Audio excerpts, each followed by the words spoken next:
Il est possible d'identifier différents types de lymphocytes en s'intéressant aux marqueurs ou antigènes présents à leur surface.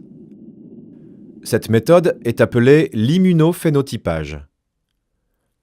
On commence par effectuer une prise de sang que l'on passe à la centrifugeuse. Puis on récupère les globules blancs et on y ajoute des anticorps marqués avec des fluorochromes. Le fluorochrome est une substance qui teinte les anticorps. Ces derniers vont se coller sur chacun des antigènes du lymphocyte et colorer différemment chacune des cellules. L'étape suivante consiste à les faire passer dans un cytomètre de flux, un tuyau très fin de la taille d'un lymphocyte, où un laser va pouvoir compter chaque cellule et repérer les différentes couleurs émises par fluorescence. La présence ou non de 5 marqueurs spécifiques va déterminer la présence ou non de cellules malades si ces marqueurs sont en trop ou au contraire si ces marqueurs ont été perdus. C'est ainsi que l'on obtient le score de Matutes. Un chiffre supérieur ou égal à 4 indique une LLC. L'immunophénotypage permet aussi d'estimer la quantité de lymphocytes anormaux présents dans le sang. De plus, cet examen permet de repérer après traitement les cellules résiduelles de LLC.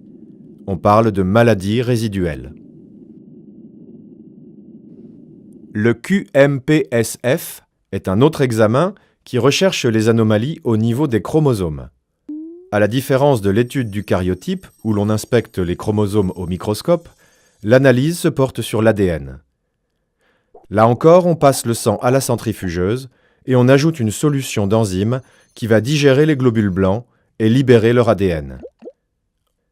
On récupère un brin d'ADN qu'on place dans une machine capable de le recopier des milliers de fois pour le rendre lisible, puis la lecture se fait par un séquenceur. On va pouvoir ainsi déterminer si les gènes ont des anomalies. Il peut s'agir de mutations, de délétions ou de trisomie. Les 5 anomalies principales déterminent si le pronostic est favorable, douteux ou défavorable. On étudie aussi le chromosome 14 au niveau du locus Q32. C'est le gène qui code la partie principale de l'anticorps IgH.